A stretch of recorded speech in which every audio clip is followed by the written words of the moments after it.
Hello and welcome to the Green Profit Academy Pros podcast.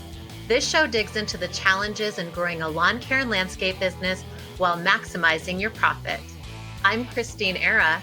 And I'm Steve Bousquet. We are the green industry experts in profit, growth, and leadership. Hello, Christine. How are you doing today?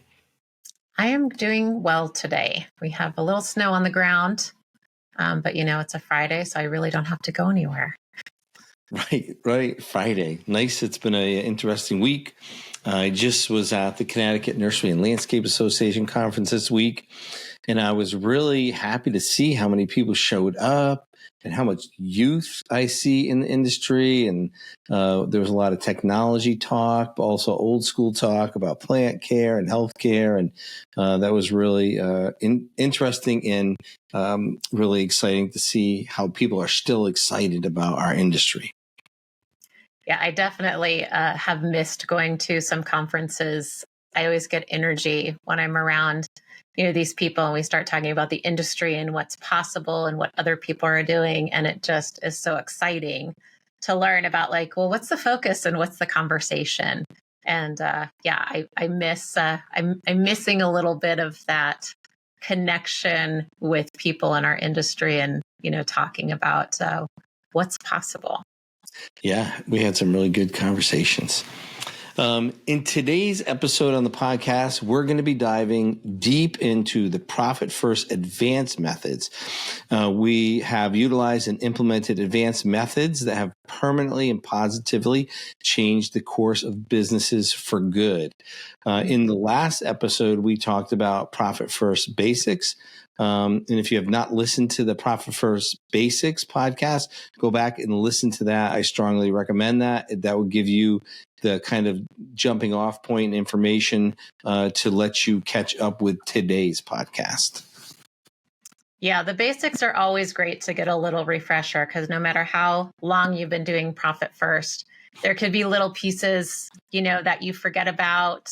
I also love how in working with our clients, and I was talking about this the other day, is when they're implementing Profit First, and if they change anything that's around the basics, they'll show up on the call and go instantly, say, well, I'm not doing this right. I just need to let you know, and it's something that we need to fix. Or, so they are still connecting with the basics, which has supported their advanced methods that they have put into place. And those have really, helped their growth. Yeah. And, getting back to basics is where everything really starts. And that's how you win. You have to do the basics really well first before we start moving into the advanced anything, regardless of what the activity is. Even in landscape design or lawn care, you want to make sure, we're getting the right nutrients and products down at the right time. The pHs are where we need them to be. We're, installing our grass at the right time of the year. So just sticking to the basics will get you pretty far. And then once you've got them down really well, then you can start tweaking things and going into the advanced levels. It took me probably 3 years of just working with the basics before we moved into the advanced methods. So we kind of learned, hands-on and over a 3-year period, my 1,000-day concept. Things take really about 1,000 days to fully implement and get them to the point where then you can try to go to the advanced levels. Yeah, and I have found too, I love that 3-year concept because as companies are implementing Profit First, it's the baby steps that they put into place. It's typically like one account by one account. And then once they get them all opened, we figure out okay, what allocations do we need to make? What does this look like? So we approach it strategically. And then over time, some little things fall out of place. And then they're like, well, what do I do? How do I know we're not doing this right, or this is showing us this. What do we do?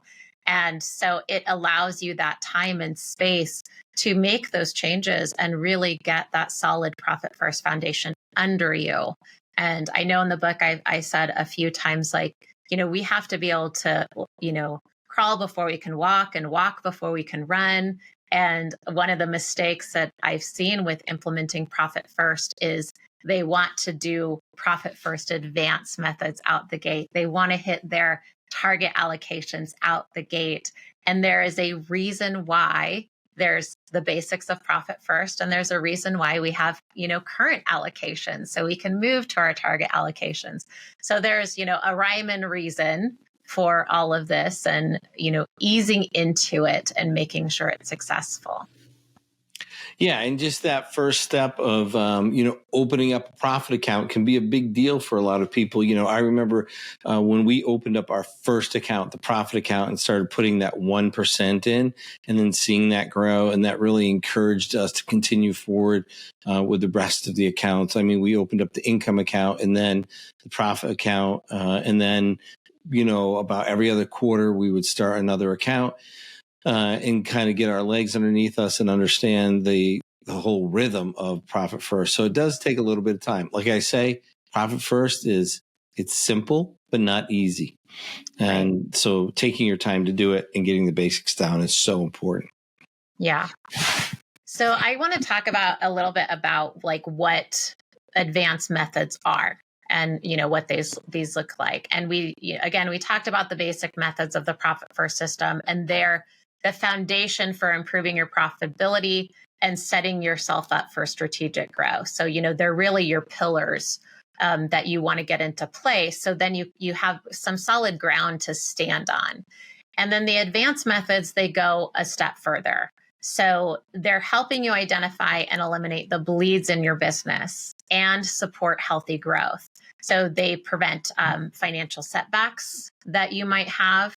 They help support you and get you in a place to where you're not experiencing that cash crunch anymore as you push towards that next phase of growth. So that's what the advanced methods are really there for, is to implement some more accounts that support what you need in your business and where the clarity isn't happening. And just to kind of briefly go over the basic accounts, the first account we're going to have is an income account where all the money goes into. And then we're going to start with our profit account, a tax account, an owner's compensation account, and then an OPEX or operating account. Those are the basic accounts that we're going to start with. Yeah. And in the book, we talk about having a materials and subs account in between that, which we did not talk about on our last episode because we really wanted to keep it back to the basics of profit first. But in the Lawn and Landscape book, businesses book, we talk about having that materials and subs because it is such a huge part and huge cost in this industry that we want to be intentional to set those aside. So that might be one that you're going, well, where do, you guys have talked about this account, where are you placing this account now? That is one that is just for the Lawn and Landscape profit first, in that book where I talk about that. So we haven't forgotten about that account. Materials and subs is there in what we consider a basic account for this industry or any trade industry, really. And but the basics of profit first do not include the materials and subs account. So, right. And typically, because anytime we have an expense that exceeds about 20% of our total revenue, that's when we start looking at profit first advanced methods. We want to have an account that exceeds 20% of total revenue as its own account. So often, especially if you're doing landscape installation, your materials are going to be about 22 to 25% of your total revenue. So we want to make sure that we have a materials and subcontractors account set up. So in Profit First for Lawn Care Landscape, that in the Profit First Lawn Care and Landscape Businesses book, that's how we're breaking that out. And now if you're mostly a lawn mowing company, maybe you do a little bit of mulch in the spring but your materials, and maybe you don't have subs, is going to be maybe 3 to 5%. Then you can look in the book and that will give you the graph and the charts and kind of how you would break that out. But for most lawn care and landscape businesses, you're definitely the first account after the basic ones that I brought up first would be your materials and sub account. Right. And I start talking about the advanced methods in chapter 6 of the book. And I actually spend a couple chapters unpacking these because there's there's a lot to it and it can get complicated. So again, I wanted to baby step it. So these advanced methods help you customize your toolbox in your business. That's what they're meant for. So you can use them to manage your profit allocation percentages. So you might need, additional accounts based off of your business model. And what you're doing is you're being more intentional, just strictly intentional about allocating these funds for specific use in your business. And one of the things I always think of that was shared long ago with a longstanding team member at Profit First headquarters, Aaron says, when in doubt, open an account. And I loved that concept because it really gives us this permission to where we're struggling with an expense in our business. It's okay just to open that account and allocate funds to it because it's going to give us the clarity that we need to understand what problems we might be having. And maybe it looks like a problem, with payroll, and you can open like a payroll account, but then you realize, oh, it's not so much with payroll.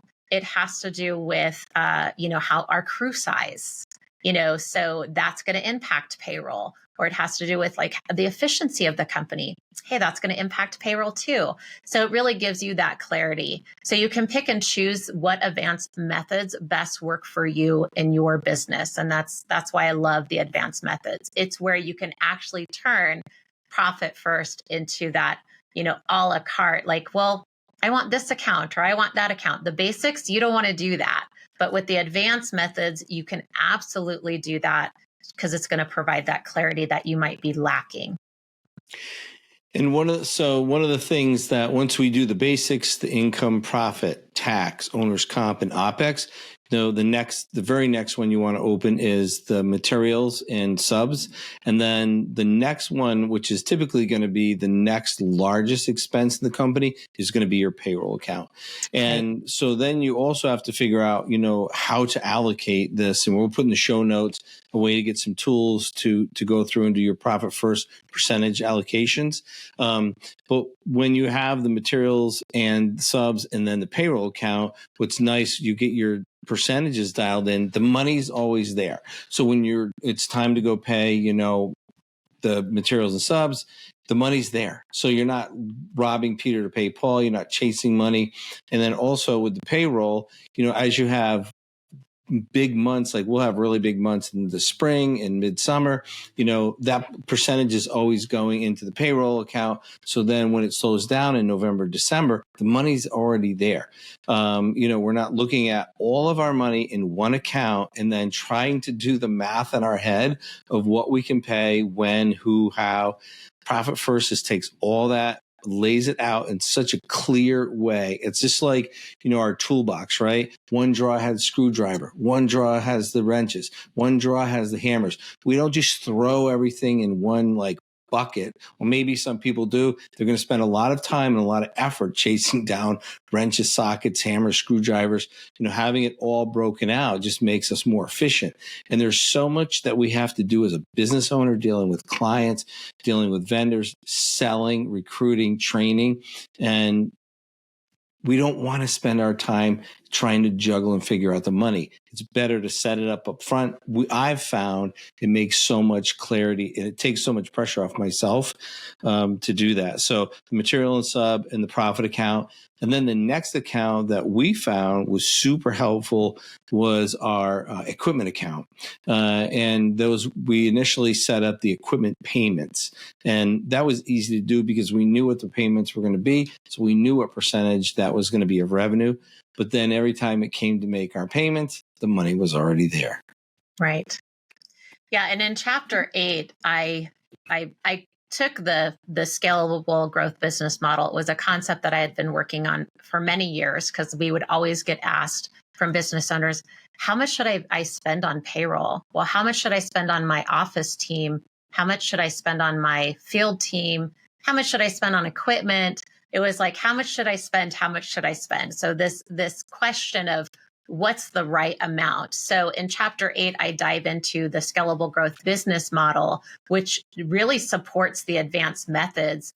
And it also outlines the specific accounts that you should have for your business model, depending on your business model. And it also gives you the current allocation percentages. It gives you the target allocation percentages, and it gives you the structure that really supports your business. So that's a great, chapter to review, to dig in deeper.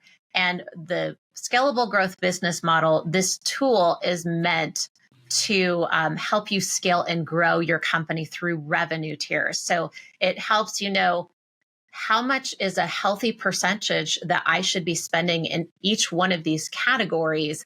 And it allows you to gear those percentages up and down while keeping a healthy gross profit margin in your business, because you are going to have to spend a little bit more as you're moving from one revenue tier to another. So it's kind of like the struggle of, jumping over this gap and going, okay, we're going to move, from this revenue tier to this revenue tier. That means we're going to have to add a new crew or a new route, and this is going to be the cost. So it really gives you those guidelines to move from the, one revenue tier to another while staying healthy financially. And it utilizes the profit first methodology. So you already know it. You're just using it in the advanced account process.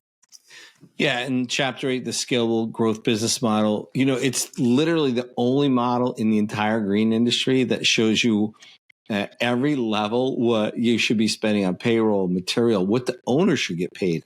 I think that's one of the biggest questions I see, on Facebook and these social. How much should I be paying myself as the owner? How much, if I'm working in the field and running the business, how much should I get paid? What if I'm only working in the field, and because my business is like, it's all referral. It's just me and one other person. What should I get paid then? What if it's $2.5 million and I'm not working in the field at all? What should I get paid? And what should I be spending on admin and on all these questions? And it's answered right there. There's, scales depending on the maturity of the business. So a new business, it might be a little bit of different, but we have ranges in that chapter 8. And I think, Christine and I were at a business retreat, and this question came up was, what if we knew how much everything was going to be at every stage and when we needed to do certain things? Like in chapter 8, it kind of says, now's the time to hire a salesperson. You can't sell X. Past that, you need to run the company. So it's in that. And I remember somebody shared with me that that question kept him up half the night. And then I know Christine had been working on that, and now it's developed and it's there. So, if you ever have these questions of what should my business be spending, what should I be getting paid, it's right there in chapter 8. So we noted down some advanced accounts that we want to go over with you, and we have them in the book, like they're listed in the book. And I explain each one of these accounts and, how they're supposed to be used, and even give you some insight on how to set them up. One of the accounts that came up during, just learning more about the lawn and landscape industry and fixing problems in businesses that were trying to implement profit first and going, hey, I don't understand my cash flow. Like, why do we have all this money here and not here? And, it's just wreaking havoc. So one of the accounts that we talked about was setting up was prepayments. And these could be for prepaid services. It could be for prepaid materials. And the idea is to set your prepayments aside and only, put them back into the business. So cycle that cash back into the business when you're delivering those services, or you need to buy those materials, right, to prepare for the launch of your season, or, to prepare for that landscape job that you're going to be performing. And this was really breaking the bank for some of these businesses, because they would take money that clients were prepaying them, whether it was a deposit on a landscape job for materials and services, or it was lawn care service applications or maintenance.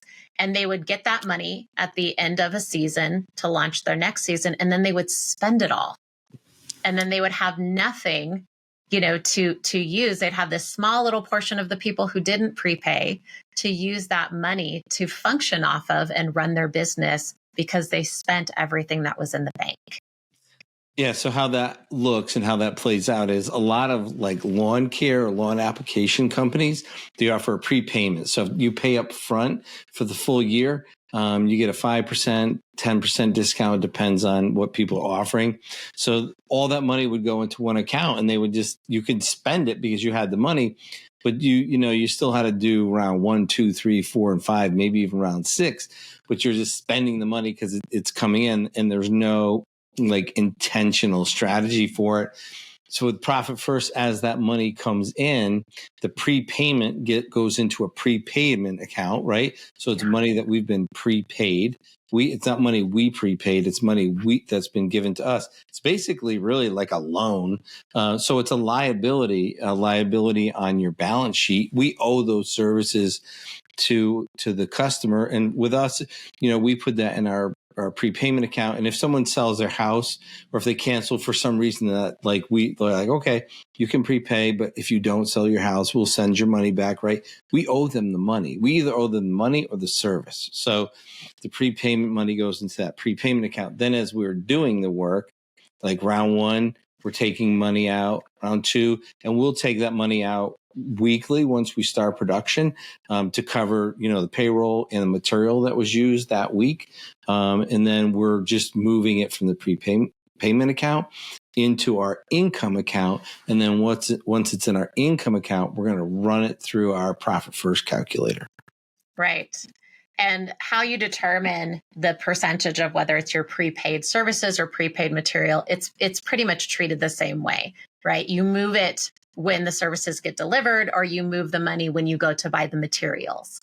So that is determined. You could either do, depending on how your system is set up, by a percentage of income. So you could look at, well, how much do people prepay, and what's the percentage of our total annual revenue, and you can figure out that way. Or you can base it off of items. If you have a system that is set up and you can run a report that will show you how much that week you received in prepaid income or prepaid materials, you just move that amount right over into that holding account. And then when you go to use it, you're all ready to move it back. And there is one nice thing about the prepayment accounts. We're going to put it into an interest-bearing account. So we are going to make 5% on that money until we're taking it back out.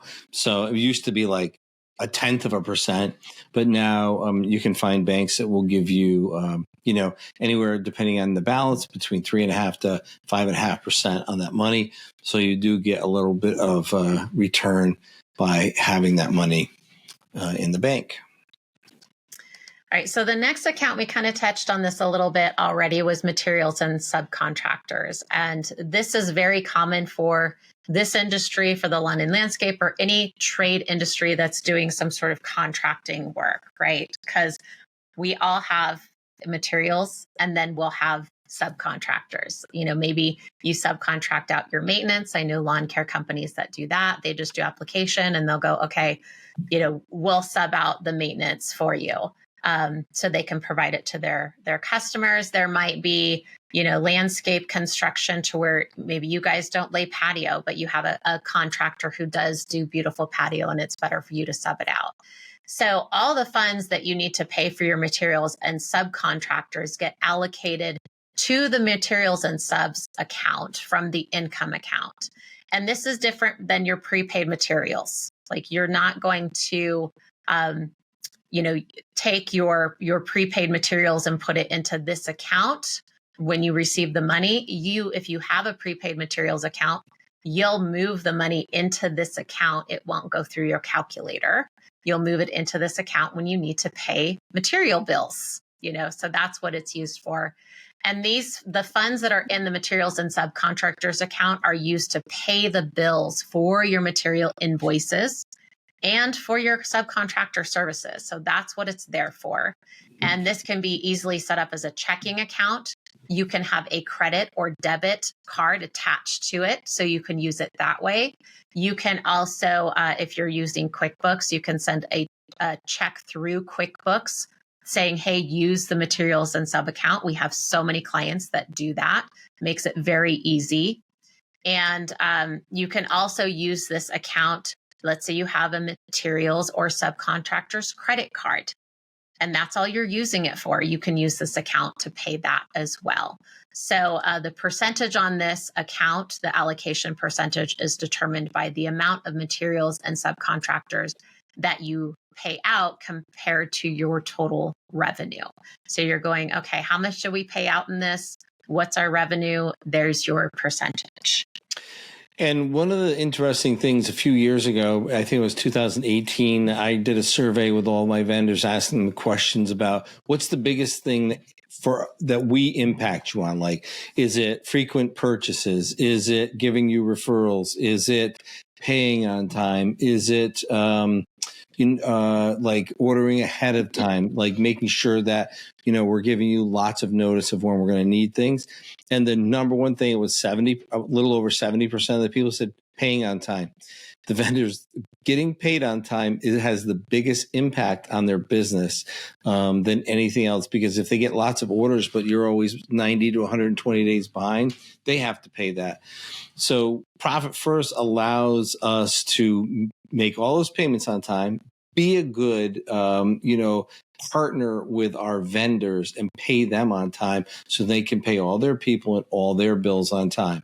So that's the most important thing to being a good partner with our vendors, is getting, having them paid on time. Profit First just completely allows for that relationship. And, when we have events and we invite partners and our vendors to our celebrations, our anniversary parties, they show up, they feel like they're part of our family. They feel like they're part of our team. And so they support us like that. And it's really getting paid on time is the number one.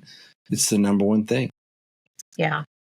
And you could also use that account as you build it up and you're using it correctly to pre-order your materials and pay for them as well. So when you're being intentional, it gives you those funds in the place where you need them, to where you could pre-order and get discounts ordering in bulk.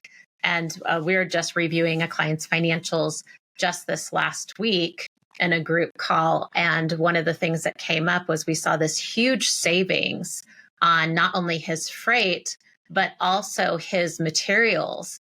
And I said, hey, tell me about this. Like, give me some insight. What's causing this large amount of savings that from last year to this year?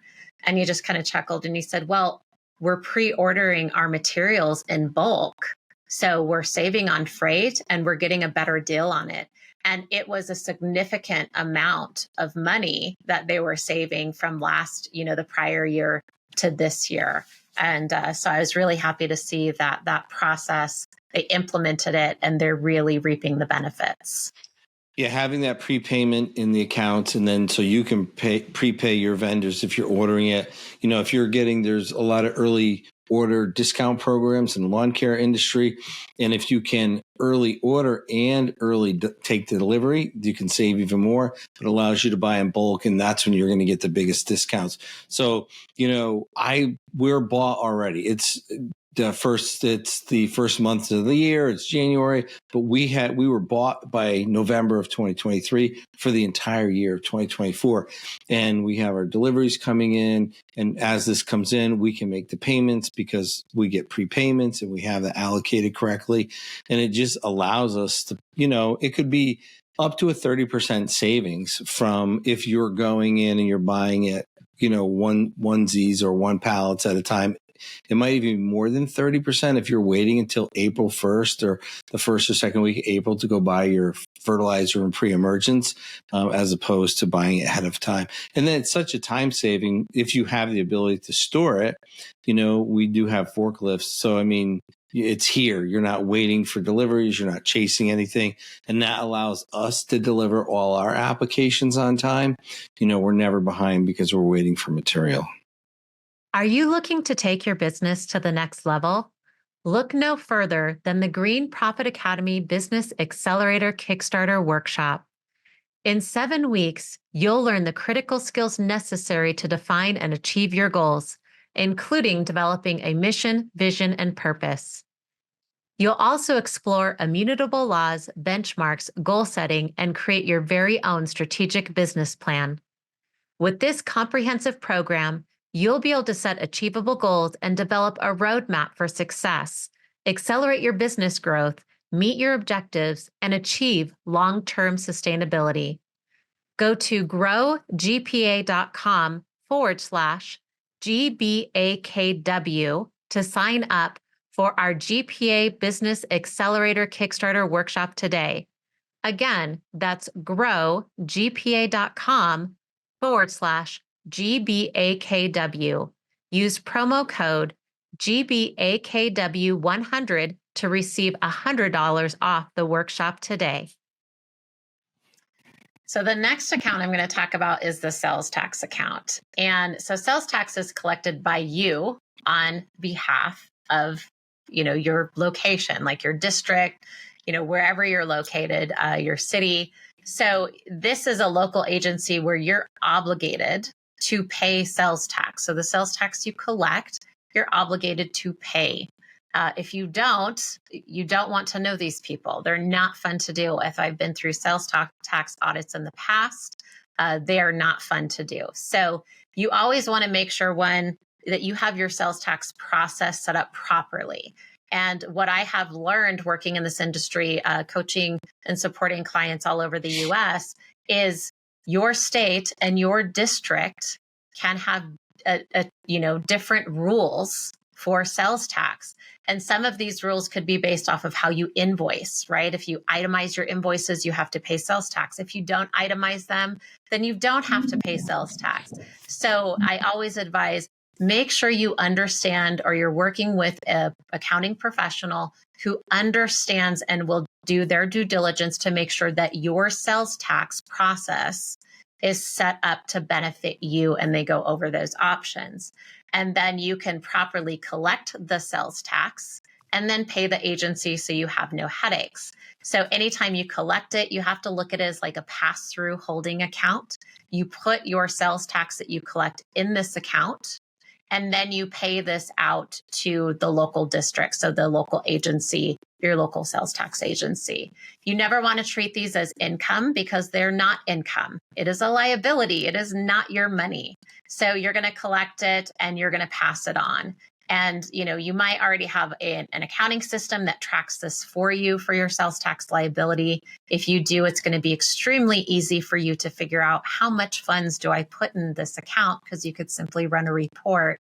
Or one of the things that we do with our clients is it varies. So we'll do an estimated percentage and we will true it up every quarter. Typically the account's being a little overfunded, and we can easily true it up, but they know the money's there to pay their local agency, and it's not a headache. Yes, sales tax is not something you ever want to fool around with. Take care of that. It's so important. Any kind of penalties or interest and the headache of being audited.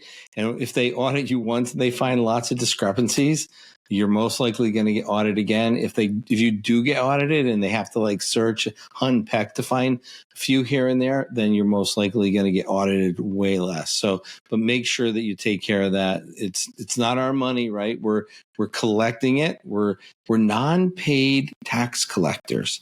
So we have the privilege of collecting the tax for our state and passing it on to them. And if we mess up, we get penalized. So make sure that you're doing that 100% on board.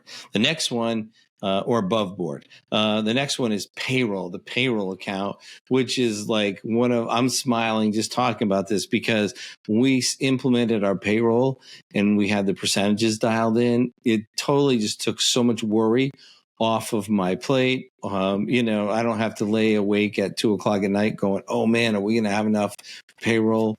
We always have enough for payroll. We always have enough for the payroll taxes. This has just been the best account to, besides my profit account, the best account that's really impacted me as a business owner. Yeah, and depending on how your business is structured, so this account should include all your employee benefits. It should include, if you have an IRA or a 401k contribution, those funds should come out of there. Plus any payroll taxes, because you never want to pay your payroll taxes late. There are fees and penalties attached to them. So you always want to file your forms and pay your payroll taxes on time. Those come out of there. So your employees' payroll taxes, which is the employer portion of payroll. So, all of your payroll and employee costs combined come out of this payroll account. So, it could even be your workers' comp insurance. So what are the things that support your people in producing and getting paid in your business? So you can set it up to where your percentages align with this. And the percentage for this account is determined by the amount of payroll expenses with wages, taxes, all the other goodies that you pay out based on your overall income. And this includes your field and your office and your mechanic. This does not include owner's compensation. So the owner is not paid out of the payroll. That comes out of owner's comp. The taxes for the owner's pay come out of the tax account. The taxes for payroll for your team, your employees, office, field, and mechanics come out of the payroll account. So we want to make sure that we're keeping those clear and separate. Right. The next one is marketing. And one of the reasons that marketing for us was so important was because, we're going to have about 90% of our marketing spend in about 12 to 16 week period over the year. So we were kind of coming up with a money pinch or a cash flow pinch because we did not have a very specific account for that. So all of a sudden we had all this outlay over a 3 to 4 month period. And then, we were dipping deep into the OPEX account, and it was like putting a little stress on it. So then we when in doubt, open an account. So we opened up a marketing account, which is funded all year round. And then in the spring, when we go to do our marketing, the money's there. It's been being allocated the entirety of the year, as opposed to dipping into the OPEX account just in the spring. Yeah. And I love that idea. It's what you said, Steve, is we save up all year. And then when the spring rolls around, we pay out our marketing expenses. And that's what I call being in front of the profit first system. And several businesses, when they start implementing profit first, they'll go, while I'm funding these accounts and, there's just not enough money there. There's not enough, we're a little short. We're a little short here. We're a little short there. And that's what I call being behind the profit first system, right? To where it's like, we've got to work on closing that gap and finding, identifying opportunities, implementing strategies that can help you close that gap. And that's why I think it's really good to work with a profit first professional who has strategies that can help you identify things in your business that you don't see so you can close that gap, because we want to get in front of the system sooner than later. And the fact that your business has gotten to the point where you can save up all year and then you're basically paying for this next season marketing, which is a beautiful thing. So you always want to make sure you also track your ROI on your marketing to ensure your marketing has a return on investment. So what is it giving to you? Where are you investing those funds? Is it giving you what you need? So that's important, so you can switch up your strategy when it comes to your marketing plan. And one of the terms I came up with is bank balance marketing. So it's where we do our marketing and advertising based on our bank balance instead of being strategic and really focusing on the highest ROI. I had a conversation with someone a few weeks ago. We were talking about his marketing program. And he was like, I could do this and that. Those are really cheap. They're really inexpensive. And I was like, well, is it inexpensive if we don't get the return on investment? It could be, if you're spending any amount of money and not measuring the return on investment, we don't know the cost. So cheap could be really expensive. It could be literally throwing money down the drain. I think it was like a Val pack. It was like $300 or $400. But I'm like, have you ever done it? What's the measurement? What's the, audience or whatever the advertising or marketing is? We want to make sure that we're looking at things, regardless of social media, print, internet, email, whatever it is, radio. We want to make sure that we're getting a return on investment. So your marketing percentage allocation, it's based on, again, how much are you spending on marketing and what is your total revenue. And a good rule of thumb, because we get asked this all the time too, is what should I spend on marketing? How much of my revenue should I spend on marketing? So basically you want to spend from the B2B companies around 2 to 5%. And the B2C companies, the proportion is a bit higher, between 5 and 10%. And one of the things, and I just heard this yesterday at the Connecticut Nursery and Landscape Association, they're like, someone is like, we don't do any marketing, we don't do any advertising, and we just, take the referrals and everything. And then the guy was sharing how much driving that created, because he's getting all these referrals from all the friends and family. So it's created where his market went from being about 20 minutes from his shop to it's like over an hour away from his shop. Because he wasn't doing marketing to a specific location in a specific driving area. So he's like, it was not my position to jump into that conversation, but I was listening. I'm like, we want to drive, we want to control and aim our marketing in a market. So that's one of the challenges with solely relying on word of mouth, is you don't control where it's coming from. So it widened this guy's market up, and he's doing a lot more driving than he would like, just because he's not done any marketing. So it is good to waive that. I haven't done any marketing or advertising and my business has grown, but you're also going to pay the price for that because you don't have any control or influence over the location of where your business is coming from. Right. And that falls into what we call lost opportunity cost. So it's costing you more to have those customers outside of your service area than it would be if you actually spent money on your marketing and, were intentional about getting customers in your service area. All right. So the next advanced account is equipment. And when I wrote the book, this was a pretty big topic. I know that everyone in this industry, they love to talk about equipment. They love equipment. They typically have way too much equipment. And there are several tools that support this topic and spend and management in the book. We have even more in the membership toolbox that are done for you, workbooks, so you can gain clarity. So the purpose of this account is to set aside funds for your equipment. So you're going to fund an estimated cost along with, leases, insurance, repairs, fuel, maintenance. So it can include those things.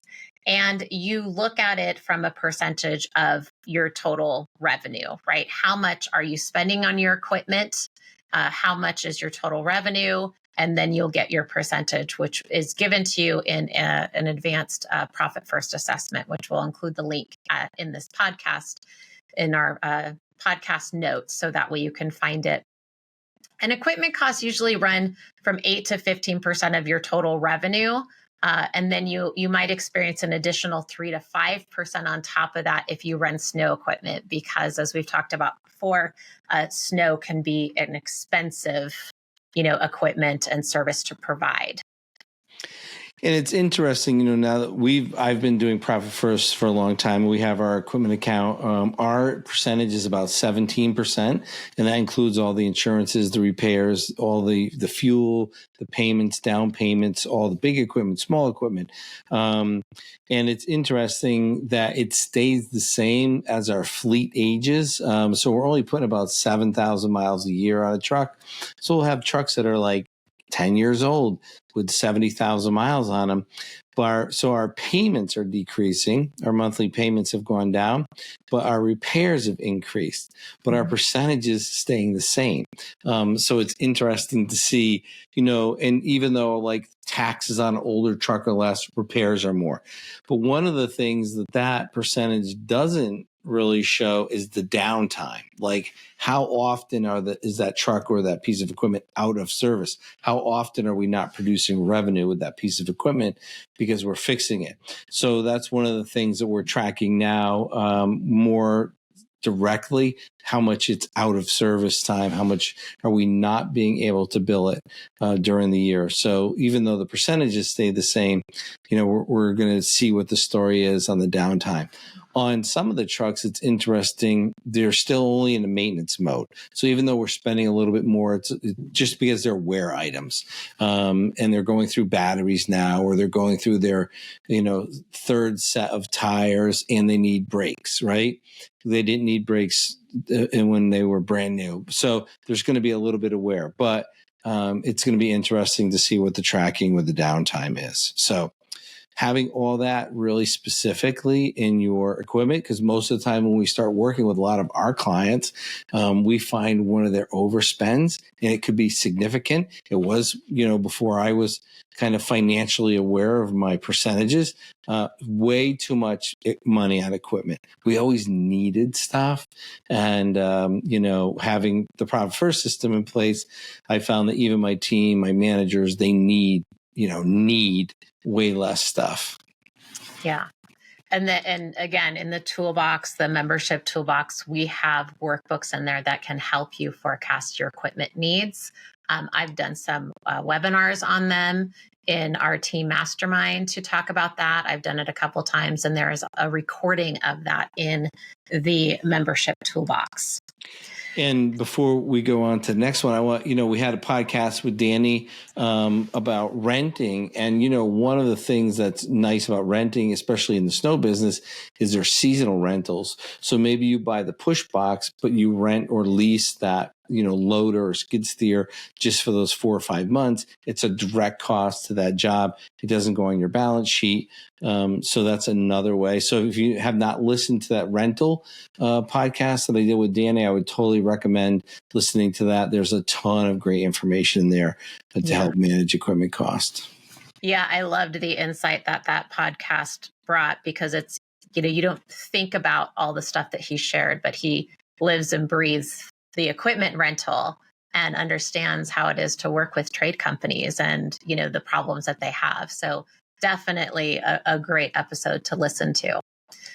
All right. So the down season, flex season, or vulnerability season account. And this was something, again, that came up when I was doing my research on the book and talking to all these business owners about what are challenges. And so what is this account? So it's an account that you fund throughout the year. It allows you to plan ahead and thrive in your winter season or during your slow season, which we call the flex season, because nobody says, they always say, I don't want to say I'm slow. We're just, the business is flexing. So it's here and it's there. And then, if you do live in an area where you have a seasonal vulnerability to where maybe there's flooding or there's hurricanes or there's tornadoes, things like that. I track weather quite a bit. And I know that we've had, increased weather, and the storms and that we're getting hit with now are so much more intense than they ever have been. So it allows you to be intentional of saving these funds without creating additional debt in the business or pulling out, money from your line of credit, or even having to plow back your profit or your own savings or your retirement back in your business because, you're going through a major cash crunch or has been hit hard. So to use this account, you calculate what you need to manage your business during that time. So that down season or that flex season, it could be, a couple of months. Depending on your business model, you might have a slower season during the summer because your snow generates so much revenue.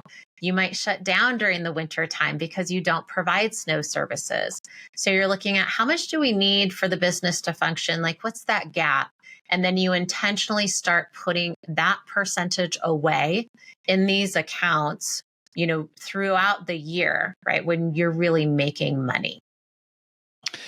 And this account can really help with that flex season. Like in the spring, we have more startup costs than, it would always pinch us in the spring. And now that we have the flex season, it's still a little bit of a pinch, but it definitely takes the sting out of it with that flex season account. And it doesn't hurt as much because we can dip into that knowing that we're going to have all these startup costs over a 2 to 3 week period before the cash could catch back up when we weren't doing Profit First. Now the cash is always there, so we don't feel that pinch nearly as intense as we did before. So definitely having that, there's two places that we end up using our like flex season account. It's kind of toward the very end of the season. And then we also use it at the very beginning of the season. So it's become very helpful, and it takes the stress out. And one of the things in our notes here, without creating debt, right? So I love that term, because a lot of people say, well, I'll just go into my line of credit. But what if you don't have to? What if we don't have to owe the bank X amount plus 9%? What if we don't have to go into debt to run our businesses, right? What if we're self-reliant, self-sustainable? That's kind of where we want to be. It's much more comfortable that we don't have to rely on the bank and that line of credit. Yeah. All right. The next one is the vault. And I'm sure if you have dove into Profit First at all, you have thought about the vault, you've heard about the vault. So the vault account allows your business to squirrel away money and cash over time above the funds that you need for your business. So, your basic expenses from your payroll, materials, equipment, OpEx, you're intentionally putting this money away. So, it's never a bad idea. And we've talked about this so many times, to have that cushion, because it's not about, when things, are going to hit you. It's, it's about, it's going to happen, whether you want it or not, or you're expecting it or not. It's like everybody's going to have a bad day. So the vault is used for short-term emergencies. Typically, businesses should have about 3 months. So it's 1/4 of operating expenses, which, you would include your payroll and other things as a reserve. The allocation is dependent on, the 3 months of your overall expenses. Businesses will use their profit hold account for their vault. So as they're getting started, that 50% of that profit that they're tucking away, they also say, this is our vault for right now. This is our vault. As you continue to scale and grow your company, you might be able to create, a different vault that is not the profit hold account.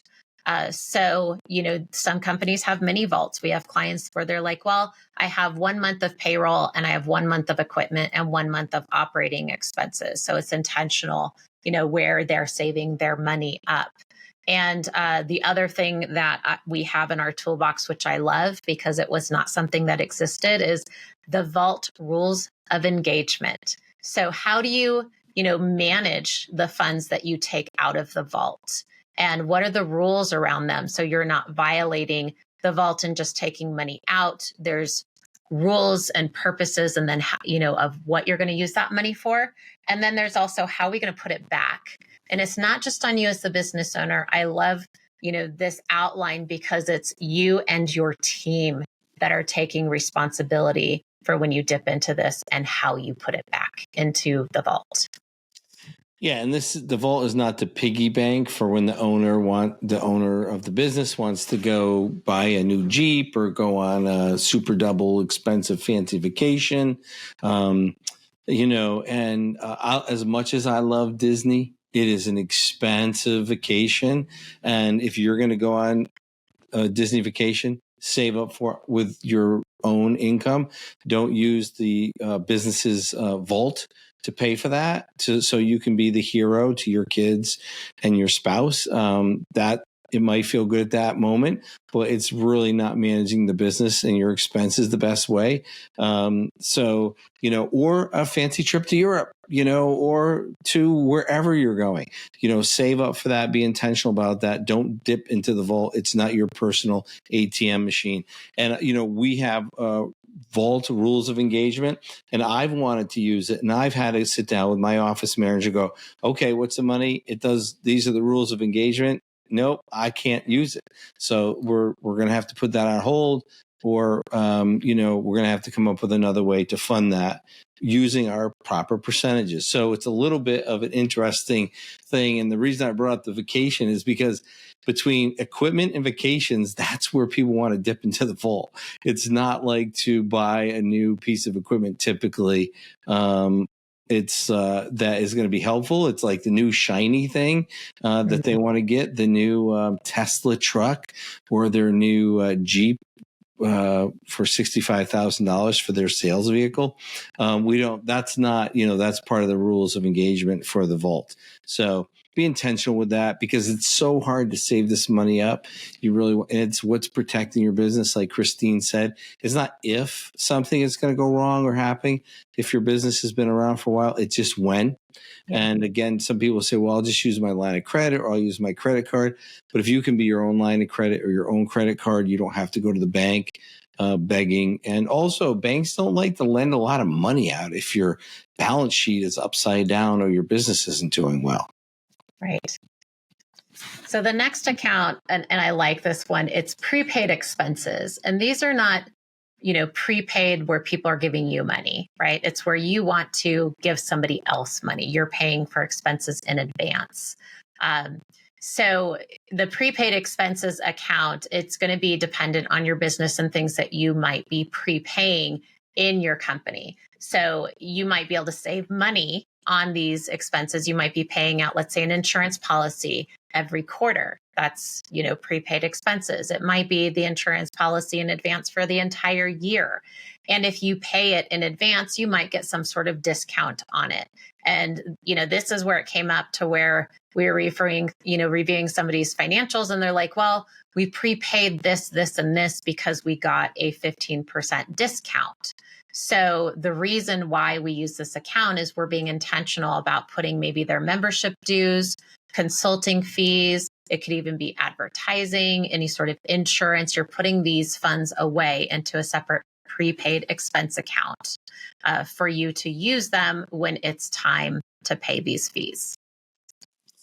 And the next account is a fun account, the growth fund, right? So if we want to grow our business, we want to expand, we want to make sure that we have the money. So going into debt and to grow the business is really tough, because we're already behind the 8 ball. We're already 8 or 10% behind if we're borrowing money to grow the business. So having a growth fund, the purpose of the growth fund is to be intentional about how much and what we spend on the growth of our company.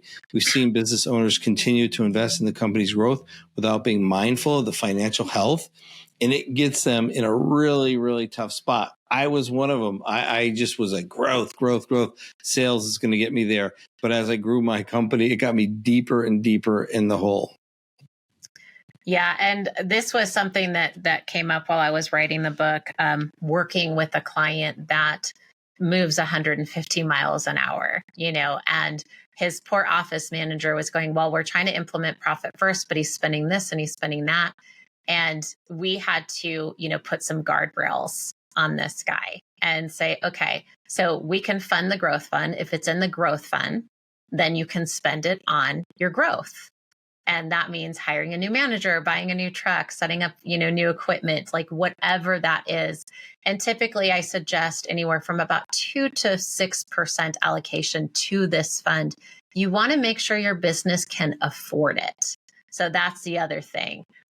You can't put money in there that your business can't afford. So you've got to set it up to where if you are going to allocate to this fund, you can afford this fund. So sometimes our clients will start out with 0.5% and then work up to 1%, and we will slowly roll this out. Oh, it's interesting. You can be a profitable company and not have any money because of your growth. So you can be highly profitable and absolutely broke because you're growing so fast that you're always behind. Every nickel plus some is going to the growth. So making sure that, we're paying attention to that is very important. And there's been stories, I've read a number of articles in some business books where companies actually grew themselves to death because of the debt. They couldn't handle the debt. So the debt is what kills some of these businesses. So having this growth fund sets you up where you're going to have that growth without having the exposure and the risk of the debt, because they grow in these, you have these 1,000-day cycles of growth in business. If you study the stock market, it's 1,000 days, then they correct, then they it takes about 1,000 days and they recorrect, and it just keeps cycling. So you have this growth for 1,000 days and the market corrects. Now you don't have the revenue to support all the investment that you just spent growing, which was the fun time. And now you're in debt, and then they can't make it past the next 1,000 days. So having this growth account sets you up for really, really solid growth in a responsible way without putting you and your family's future at risk. Yeah. And in the book, I talk about, there's a section in one of the later chapters where I say what comes first, the pumpkin or the pig. And this is relating to the pumpkin plan strategies and the profit first methodologies. And we have worked with clients, and this is why I wrote this chapter, is because we've had people pumpkin plan themselves into needing profit first, and then have, profit first themselves into implementing pumpkin plan. So, that's why I wrote that chapter, is because it is an issue with small businesses to where they will spend so much on their growth that they spend themselves right out of business, like you said. Yeah. Imagine that. You're doing all the right things and growing, and you're broke. That's a horrible story to have. But it happens. It definitely happens. All right. So how to get started with profit first advanced methods, right? We recommend working with a profit first professional, but really what we want to do is identify the right percentages, and take the assessment. It's going to be available in the show notes to get to the toolbox. And you can also purchase that. You can purchase that, and we can go over that, your results. A lot of times people will do that, and I'll meet with them. We'll just kind of go over the assessment, set up the bank accounts that you identify from your assessment. And then add these new accounts to your profit first allocation calculator, which is free in the toolbox. Yeah. And the scalable growth business model assessment is the one that we're talking about, because it asks you questions in that assessment that are related to the advanced accounts for your business model. So, you're having to look at your profit and loss statement. You're having to look at your balance sheet statement, come up with some numbers. And it is included in our membership toolbox, or you can purchase it as a one-off. I would say you'll get a bigger value out of the membership toolbox, because it comes with, I want to say like 60 plus something tools. I've lost count because I keep adding things to the toolbox in different sections that support, growth and the profit first methodologies. Yes, take that assessment. That will help you. It creates a lot of questions and really allows us to look at the business and see the mindset behind it and the habits, and really being strategic with it. Because, what's interesting is we're already spending the money. We're already, having this issue of what to pay, when, and where. Being more intentional about it just makes you like literally at the top of the business world, especially in the small business world. If you're implementing profit first and you can have these kind of discussions, it puts you in the top 10% of all small businesses. It doesn't even matter whether it's even attorneys, even accountants, whether it's lawn care, landscape, any kind of small business, having that really strategic and intentional spend and focus of money, it's right at the top. It's the very best. And when we go to like the technology conference for the lawn care and landscape industry, that's the top of the industry, and they're having these types of conversations. And at our retreat, that we have in Tennessee in the fall, it's going to be in November this year. Those are the conversations that are around those tables. Really intentional spending, intentional growth, and also the intentional development of their team. So, if you can take the assessments, take the time, and you can step into a new level of business acumen. Yeah. And I would share, while I was developing the scalable growth business model, I had some of my clients as guinea pigs for it, to where, we were implementing it. We were doing the assessment. We were rolling out the strategies, all these things. And one of the clients that we, implemented this with, he grew from a little under 2 million to over 10 million in growth with multiple locations in about 3 years. And it was the methodologies that him and his team were implementing, along with the percentages that we are implementing from the scalable growth business model. Yeah, that's impressive. Yep. Yeah. All right. Well, thank you for listening to today's podcast, and we look forward to you joining us on the next one. Thanks for listening to the Green Profit Academy Pros Podcast, the show that digs into the challenges of growing a lawn care and landscape business while maximizing your profit.